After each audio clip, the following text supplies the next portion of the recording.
Hi there and welcome to 2016. In such a short space of time already, so much has happened in the sporting world. And one particular thing that's caught my eye is the Proteas and their change of captaincy. Hashim Amla resigning, AB de Villiers taking over.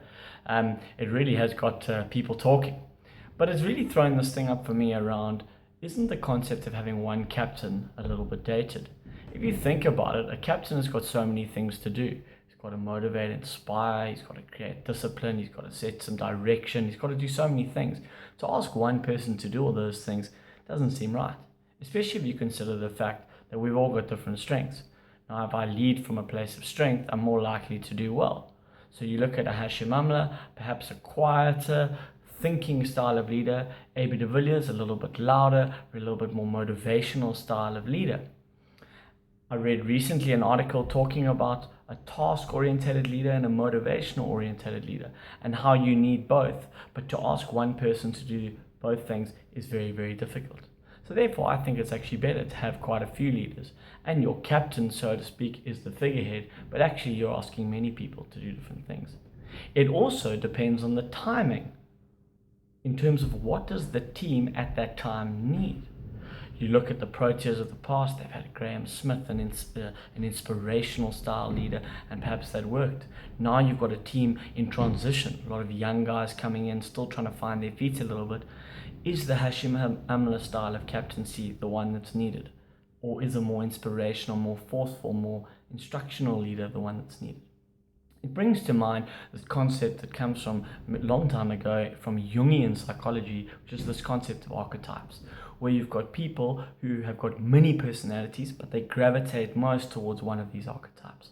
The king archetype or sovereign archetype, the rational, calm, all-seeing style of leader, the warrior archetype, the roll up your sleeves, hungry, driven style person, a little bit like your Graham Smith style.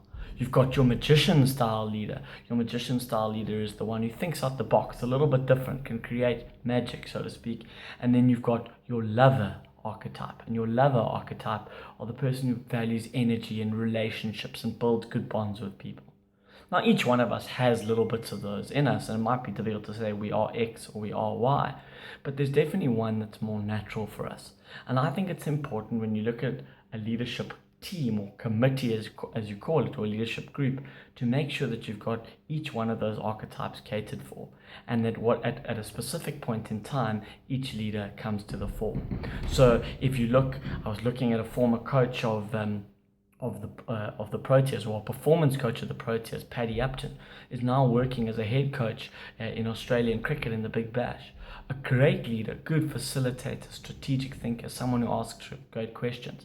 The timing of his work in an experienced team is perfect, works very well with experienced players. However, would the timing of him as a leader be good with younger players with less experience or emotional intelligence or even cricketing tactical nous?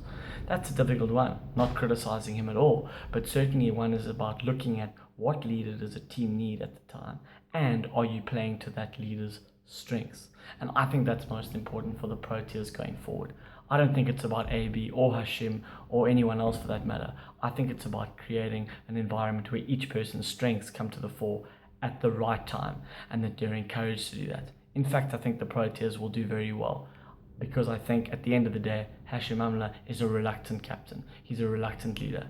And if you don't want to lead, it's going to be very difficult to lead, whatever qualities or attributes you've had.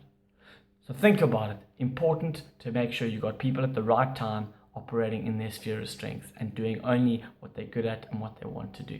Then I think you can create a high-performing team.